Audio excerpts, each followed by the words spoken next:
Welcome to the App Advisory Show, your fortnightly dose of all things cloud accounting, apps, and app advisory. Hey guys, so on to the second session around the ultimate guide to app advisory. In the previous session we finished on why is it important, and we spoke about the world changing and adopting technology at a much quicker rate. Now, in terms of the whole app advisory, and there's all this digital technology, and I know that one of the terms that we use a lot in the accounting and bookkeeping profession is this overwhelm. There's over 1,000 apps, and there's a lot more outside of the ecosystem which aren't recognised by the cloud accounting vendors. That overwhelm is the same for your SMEs, right? The same for your clients and prospects. And I think sometimes we think, as in the profession we're in, that we've got to know everything about everything, so that when a client asks, we can answer. And the truth is, we're just not in that space right now, being able to do that. Okay, so for me, I think some of the things we need to think about is someone's going to ask us, or someone's going to speak to us, so we're going to have a conversation with a client or a prospect, and they're going to have a business problem which digital technology could solve, either improving how they use an existing system or adoption of other systems. We could really solve that problem or really help them with the opportunity they've got, right? So things like software research and understanding processes so we can re-engineer them with the adoption or improvement of technology, software implementation and integrating systems, real opportunity there, right? And I see so many firms giving away software research, and I sort of should know this, and if I research this app for this particular client, I'll be able to use it again. So that's one of the areas we're giving away.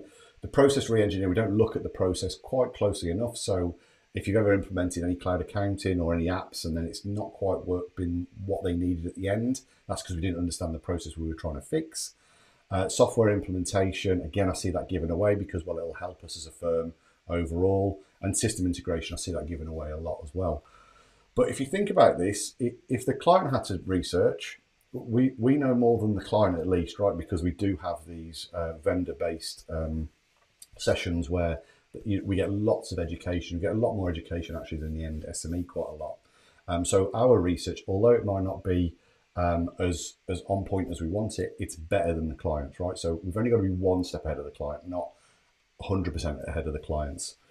The other thing with software research and software implementation, when you sort of swallow some time on those, what you're doing there is, I'll give you an exact example with a firm. They had a client who wanted a bakery system. This firm swallowed all of the research, all the education, even part of the implementation, because they were like, well, this is great, we'll learn a little bit about the bakery world, right? So we can have this system that can connect up to cloud accounting.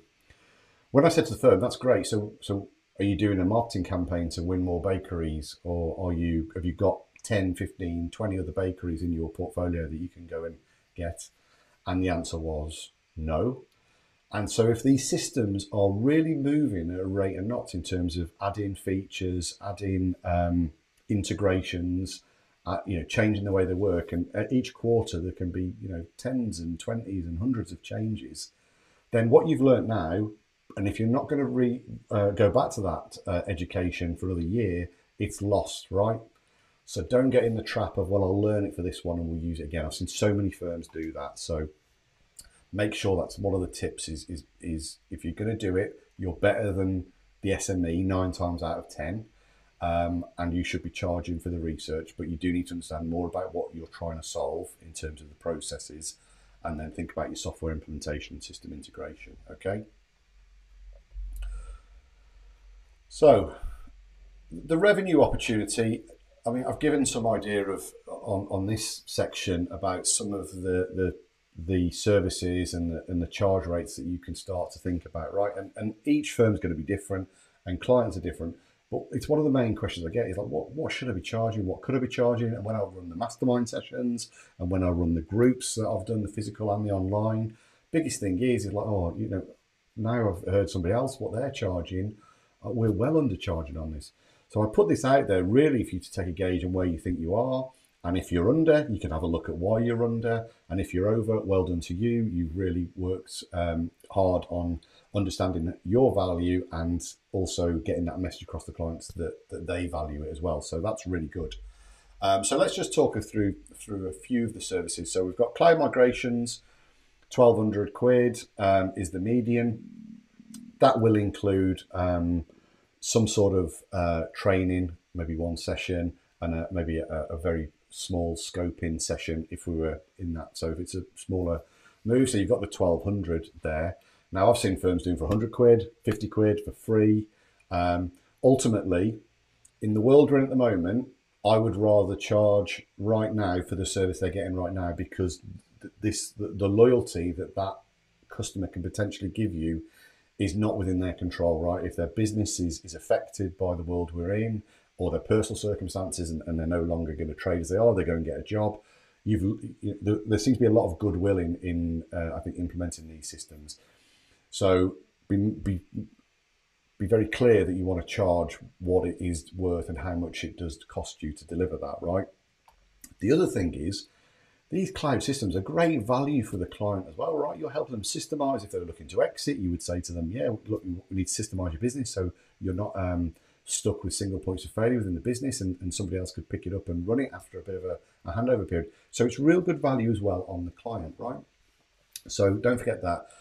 Cloud migration training is another one. Now that can be additional training on implementation, but how many of your clients have been put onto cloud years ago and have never had refresher training? Simple one to go and speak to clients about. And you know, with the amount of vendor-based updates over the years, there's loads. People are acquiring new features. They are building new features. There's so much more you can talk to your clients about, because they'll be still on cloud accounting, whatever system, and they'll be on September 2015 version because they don't know any of the features and no one else has really showed them. So great opportunity to go back and do refresher training with clients, okay? Finance function reviews. This is where you are looking at somebody's finance function, maybe not on cloud, probably pre-cloud, so they might be desktop or spreadsheet or manual ways of working. Within that, you should be reviewing what they do in that finance function currently, what they want the cloud to do. So what they have in their non-cloud world they want to keep, what they don't have in their non-cloud world that they want, and then that should give you your requirement for what they need in their new digital finance function. That is finance function reviews. You've got the price there, 1,050. Digital health checks, around the 300. Actually, I think these are going up, but essentially these are working with prospects or clients where we do a health check and see where they're at. Are there any new features? Are there any new systems that we connect? Is there any new just ways of working that they could take on? And again, going back to that point of they were using the system way back and they've been trained way back. What could we do? So a little digital health check. You can also give some real insights to digital health check, like what their credit control scenario looks like. And I think digital health checks at the moment have been very much aligned to so I'll talk about this is Xavier, which is out there right now, okay, that type of system, where I'm just going to give you the data of how good your cloud accounting data is. Well, truth be told, like as a business owner, they're not really that bothered, because I'm expecting that to be solved by my accountant who's put me on this digital system. What would be really useful is your data's not great, but also how you use this system is not that great, and there's some better ways. So think about client experience as well as accounting data, really important. App research and recommendation is another service, 600 quid. Essentially, I need to go and look and see what systems I have for you. And this is an implementation. This is literally, these are the systems I think would be an option for you based on what we've spoken about. So many people give that away. Don't give it away. And what you'll find there is you won't waste time, right? Because if you say to the business owner, okay, I want to do, you want the system, it's going to cost me a little bit, it's going to take me some time in order to research that area, and it's going to be X amount, okay? What's going to happen there, right, is the client is going to work out whether they value or not, and they will say, yes, okay, thank you, I'll take you up on that, or no, I won't. Either way, you're either going to get paid for your time, or the client's not going to value it and say, I'll go and do it myself, and probably come back to you months later and say, actually never got around to it, can you now do it? Because they'll value it at a later point, right? So don't swallow that. App implementation and integrations. This is essentially looking at additional systems they may need, additional solutions. So that'll be the looking at actually what the system is in terms of, okay, you want this system, you need to integrate it. I need to look at how the data is going to come across, maybe do some testing. Integration testing is a really good thing that we are doing and should be doing. And if you think, maybe I won't charge that, it looks relatively simple. How much are you going to charge them later down the line when the data is coming in incorrectly? You've got to unpick it all, right? So you need to make sure the data is moving properly. App training, as it says on the tin, it's app training, okay? So you're going to implement an app. And again, much like I said about the vendors, those apps move on and you could do refresher training on those apps. Support, I've put £1,800 a year. Software support, you're implementing systems for this client. If you start to implement 2 or 3, you're the architect of that solution. You are the people that they're going to come to, and you are no doubt, see, so many firms don't charge for software support. You need to be charging for software support because you're probably swallowing that cost, and you probably write it off and say, oh, well, do you know what? They're not going to pay for 10 hours that we needed. So you do need to set the tone that you do offer software support when you're looking to move people onto cloud, or when you're picking up existing clients on cloud, because software support, if you look in your current engagement agreements with your clients, I doubt it's got software support covered.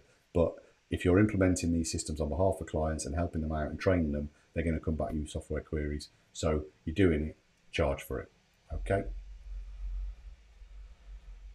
And then that starts to you can start to work out the median. If you do 3 or 4 of those deliveries, you can do £2,000, £3,000, £4,000 a month, and then we've got a £50,000 yearly revenue stream, and you can move that up and down as a calculator that we've got, which will help out if you want to work out what that is. So essentially, probably a lot of firms giving away a large percentage of that type of work, and we need to be thinking about that. Right, guys, enough of that session. That's around the 10-minute mark, and I'll pick up in the next session around the ultimate guide to app advisory.